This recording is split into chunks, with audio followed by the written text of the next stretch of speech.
A new relationship between the United States and Egypt. Donald Trump gives a White House welcome to the Egyptian President. Abdel Fattah el-Sisi is told, "You have a great friend and ally." Does the US have a new approach to the Middle East? And what will Egypt's role be? This is Inside Story.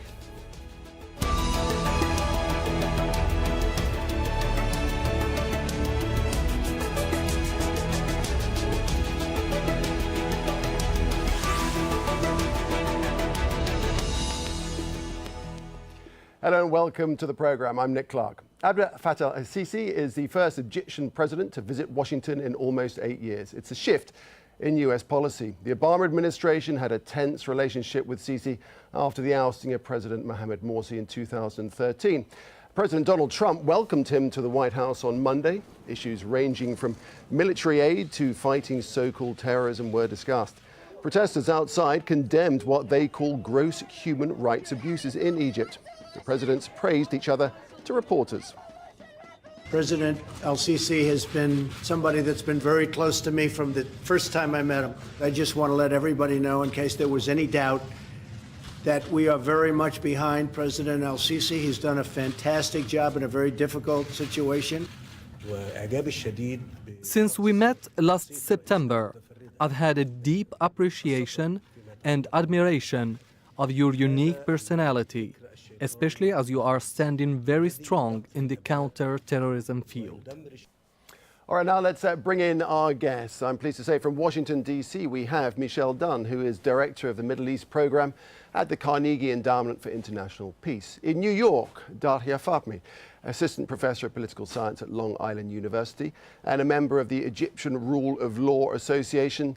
And also in Washington, D.C., Shibli Talami, Anwar Sadat Professor for Peace and Development at the University of Maryland and a non-resident senior fellow at the Saban Center at the Brookings Institution. Welcome to you all. Thanks very much indeed for joining us. Now, let me start first of all with you, Shibli Talami. After years of disengagement, it's back on, US and Egypt, apparently the best of friends. It's good for the region and good for global stability, isn't it? Well, first of all, I'm not really sure what has changed other than the atmospherics.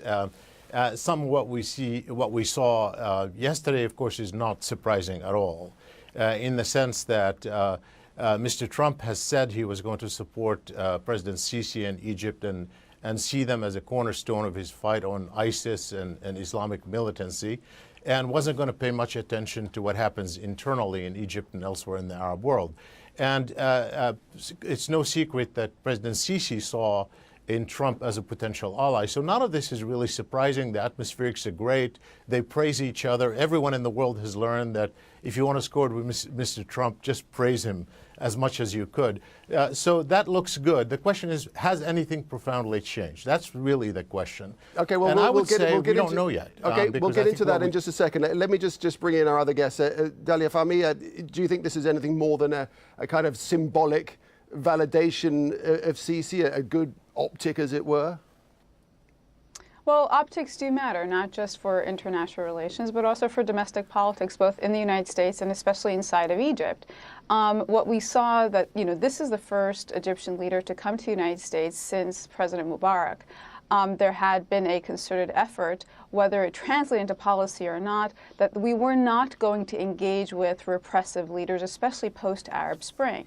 With President Sisi coming to the United States, being the first, for example, to congratulate President Trump on his election and wanting to be the first Arab leader to come to the United States, signals that we're entering into a time period where we will be playing the game of choosing to support authoritarian leaders, both publicly and behind the scenes, to get our foreign policy objectives met. And President Sisi was very successful in taking advantage of the moment. He had regionally started to lose a lot of cachet with a rising Turkey, a rising Iran, a rising Saudi Arabia, and Israel being much more important regional players. And so he's now situating himself as the Arab leader that will be patting Trump on the back and expecting a pat on the back in return. Michelle Dunn, isn't it the case, though, that all new U.S. presidents like to reset relations with the Egyptian president? When Obama first took office, he did it with Mubarak, didn't he?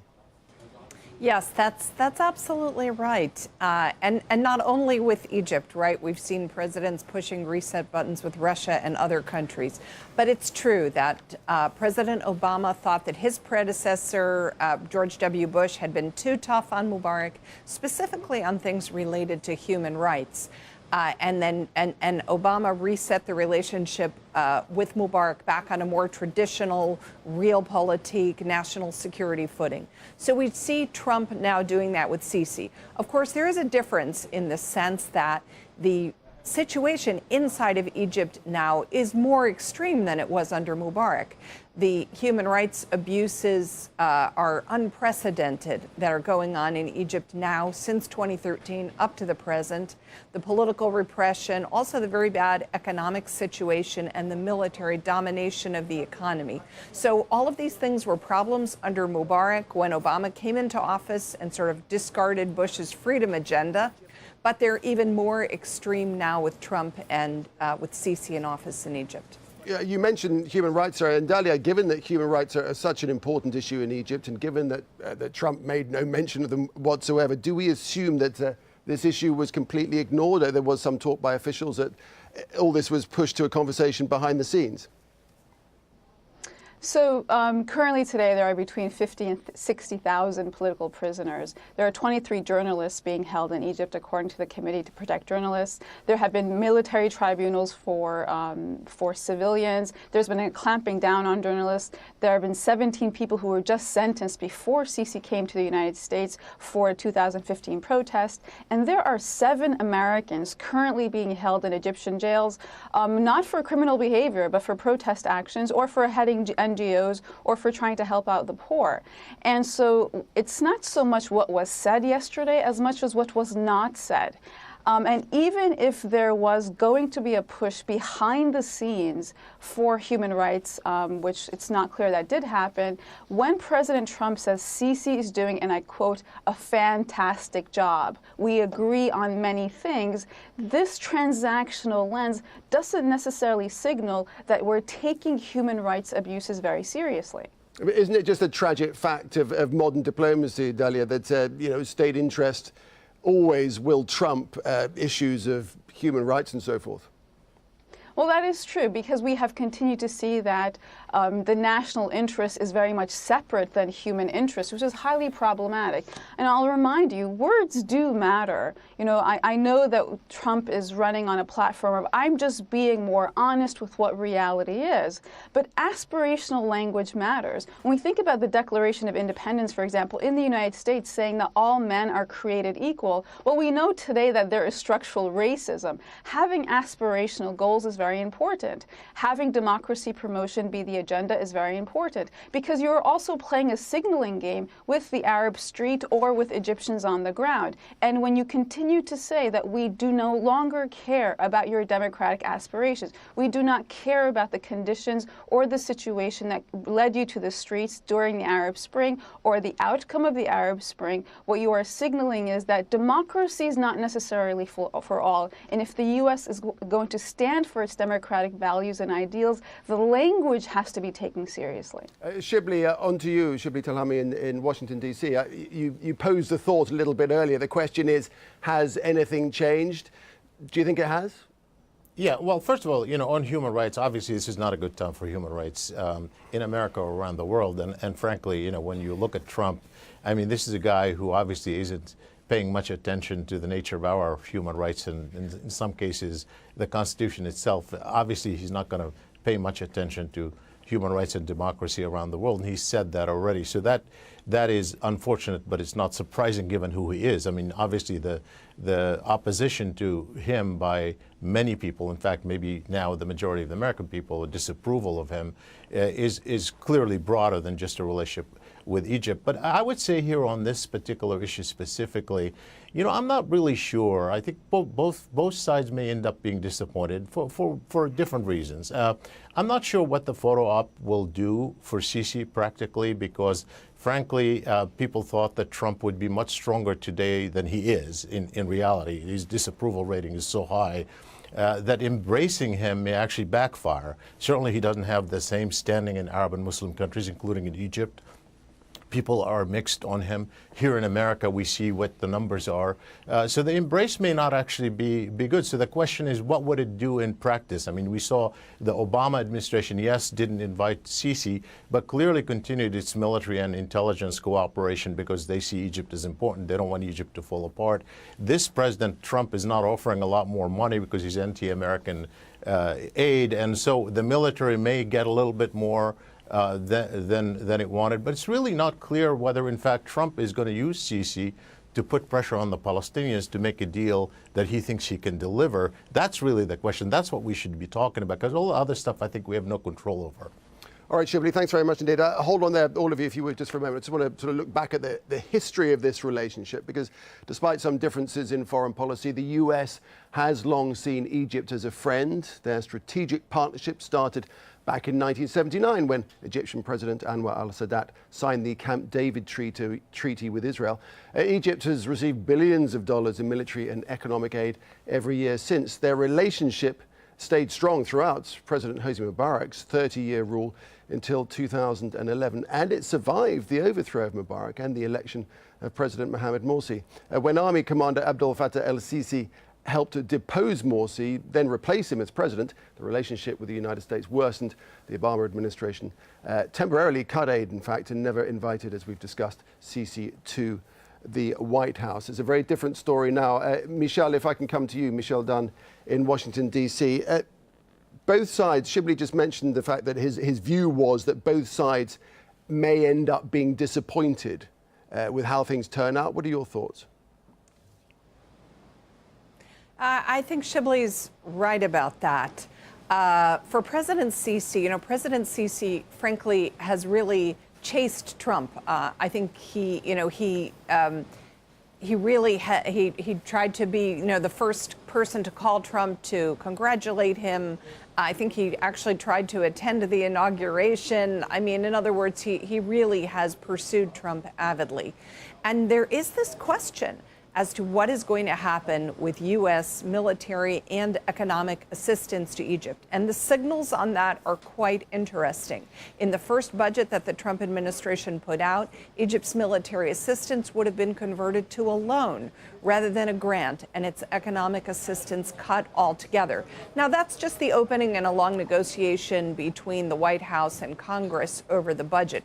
But it was a signal, and an even more important signal came during this visit just yesterday. An unnamed U.S. official told a wire service that Sisi has come here hoping for more assistance. He's going to be disappointed. He's not going to get it. So it's not even clear right now whether Sisi is going to get as much military and economic assistance from Trump as he got from Obama, because even though assistance was suspended for a while, eventually it was all returned to Egypt. So that could certainly be a disappointment and an embarrassment for Sisi back in Egypt if it looks like all he got was a handshake and a smile, but then actually material assistance from the U.S. goes down. For Trump's part, look, I think that President Trump will learn, just as President Obama did and President Bush before him, that the internal mess inside of Egypt is going to affect this partnership. It's going to affect U.S. interests, and it's going to make Sisi perhaps a less useful partner than Trump might hope that he will be. So are you saying then that the United States would do well to focus on getting Egypt stabilized and help get it back on its feet? The United States would have a vested interest in that? Look, yes, the U.S. has an interest in it. How much the U.S. is really able to do is another question. I think there are limits to what we're able to do. Really, frankly, what the United States is able to do is decide what it will support and what it will not support inside of Egypt. It's not able to micromanage Egypt or control or put pressure, on that many decisions and so forth inside of Egypt. I think the U.S. has some leverage, and it's just a question of deciding, where to put it and where not to put it. And it's very difficult and complicated to do. But the United States can express with its words and with its actions, even more so with its actions and where it puts its assistance and so forth, what kind of a course for Egypt it's supporting. I mean, for example, I'll tell you what, by let me just jump in there. I want to bring more in, to youth. Forgive me so for forth. interrupting. I want to bring in Dalia. Dalia, if I was to say to you, itemize for me where you see the possibilities, the optimism in this meeting, what would you say? I think President Sisi came here with an agenda besides just the symbolic handshake. I think he really wants the United States, he wants the Trump administration to designate the Muslim Brotherhood, which continues to be a thorn in his side, as a terrorist organization. I think he came here with a list of Egyptians in the diaspora community that he wants extradited to Egypt. I think he wants to clamp down on voices of dissent both inside and outside of Egypt. Now, on the U.S. side, it's in our vested interest to continue to ensure that Egypt remains governable. If we look at the economic conditions that Egypt finds itself in, with great inflation, really difficult times falling on the population, where a majority now actually live in poverty simply because basic needs can't be met with the devaluation, or the Egyptian pound now being $1 to 18 Egyptian pounds. And so with those economic conditions, you might end up having a country where not just is there an increase in repression, but also an increase in terrorist activity, an increase in possible ungovernability. So the United States really has to be very careful with the calculations it makes vis-a-vis a country like Egypt. So Sisi's agenda coming here might not be met. It might be a failure on his end, because all he will get is that awkward handshake he got yesterday and the kind of pat on the back of, you're a great guy. And so that pathological authoritarian behavior or narrative that he needs to validate himself, he might receive to a certain extent, but the real substantive activity, work, and aid that Egypt needs to get back on the right track might not necessarily be there. Shibley, as I say, there could be possibilities down the line. The Israel-Palestinian issue is the kind of seemingly impossible issue that Donald Trump would relish in solving. Is it possible with Sisi and board to push the peace process forward? Well, first of all, I think if you say what is the accomplishment here other than the patting on the back, which is obvious what happened, I think the two men obviously have some rapport with each other. They work together. They both are so much focused on personal relations and diplomacy that this actually could be an asset for the relations down the road, even regardless of what the issues are.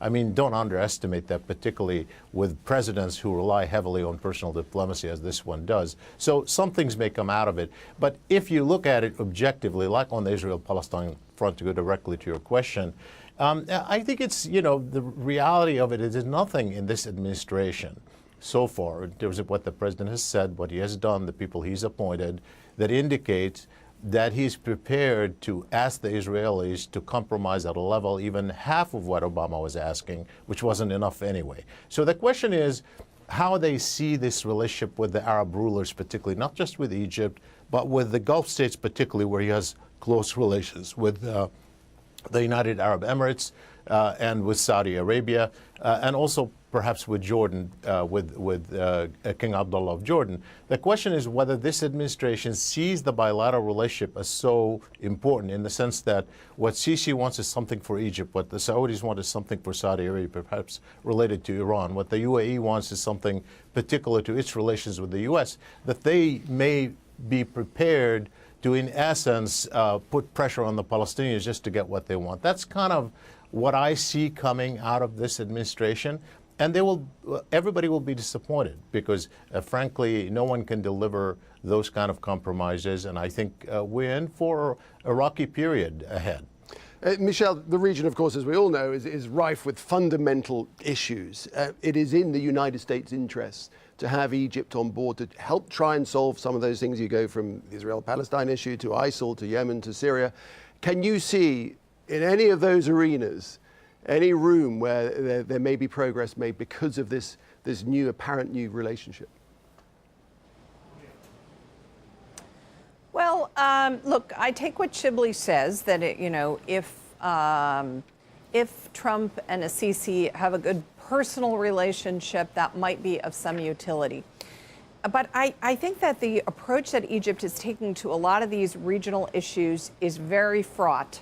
By the way, I think there's reason to believe that Trump did Assisi a significant favor. It seems as though that the United States played a role in brokering not only the Saudi-Iraqi rapprochement, but possibly the Saudi-Egyptian rapprochement as well. That is certainly of value to Sisi if Trump did that for him, and that may actually be the most important thing that Sisi is taking away from this new relationship. But that Sisi's approach to a lot of issues is really skewed because of the internal situation with the Palestinians. For example, Sisi's ongoing sort of internal war with the Muslim Brotherhood really skews his relationship with the Palestinians. He's not been able to deal with Hamas in the same way that Mubarak did, even with Fatah, even with the PLO. If Sisi has chosen a side, and it's not the side of President Abbas in the internal Fatah struggle. That too, choosing Mohammed Dahlan over Abu Mazen in that internal struggle is also related to Sisi's struggle against the Brotherhood. So there are a lot of ways. This also applies to Libya, in which Egypt is not the kind of reasonably balanced, even-handed party that it was seen as, for example, under Mubarak. I mean, Mubarak, he did a lot of bad things inside Egypt, but in terms of his regional role, he was a kind of trusted senior statesman, and he really could play a role with the Palestinians. I'm not sure Sisi can do the same thing. He doesn't have the same stature, and his own relationships are very complicated in the region. All of which begs the question, Dalia, is why did the Trump administration set up lay out the red carpet for Sisi and set up this grand state visit? Well, I think they were looking for there's a lot going on. There's also the personalities involved here, and I think they were looking for a leader who was going to come and be extremely happy to be in the presence of President Trump, whose agendas are similar, who are both pushing for the designation of the Muslim Brotherhood as a terrorist organization, which of course has already happened in Egypt, but is being pushed here in the United States. And so I'm going to push back on the idea that the relationship with Sisi is good for diplomacy. Because if Sisi gets his agenda passed, if he really, for example, gets the Muslim Brotherhood designation passed through the Trump administration, this is going to actually hurt diplomacy. What does it mean for example, the Justice and Development Party in Morocco? What does it mean for relations in Turkey or the Iraqi Islamic Party that the United States relies heavily on? And so this essentially might hurt the rest of the diplomatic behavior within the greater region. And so I don't think it's, choosing one or the other, but how can we use one to mitigate other relationships? Okay, I'm going to jump in there, Dalia, because we're just coming towards the end of the show. I do apologize for jumping in, but I just want to bring in Shibli for one last time.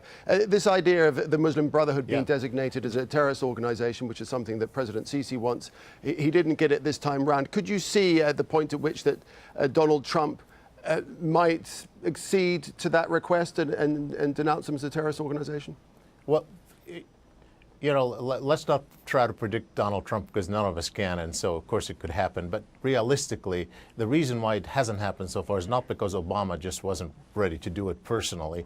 If you look at the American political institutions, national security, State Department, intelligence, Department of Defense, they all think it would only lead to more terrorism. So there's a whole analytical point of view that is out there in the American political establishment, and that certainly counters that, even aside from the consequences from countries outside of Egypt itself. So I see a big pushback, and that's one reason why he may not want to do it, even if he wants to. That is Trump.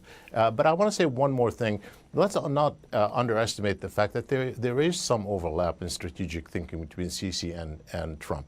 Certainly on Islamic militant groups, Sisi, unlike many of his allies in the Gulf Gulf, including Saudi Arabia, the UAE, and Shibli, Qatar, I'm going to have to jump really in there. wasn't supporting. I'm going to have to jump in there. We have run out of Syrian time. opposition. We didn't have enough time in the end to discuss everything that we needed to. We do appreciate it. Michelle Dunn, Dalia Fahmy, and Shibli Talami, thanks very much indeed. And thank you too for watching. You can see the program again anytime by visiting our website, aljazeera.com. And for further discussion, just go to our Facebook page. That's facebook.com/AJ Inside Story. You can also join the conversation, of course, on Twitter. Our handle is @AJ Inside Story. From me, Nick Clark, and the whole team here, goodbye for now.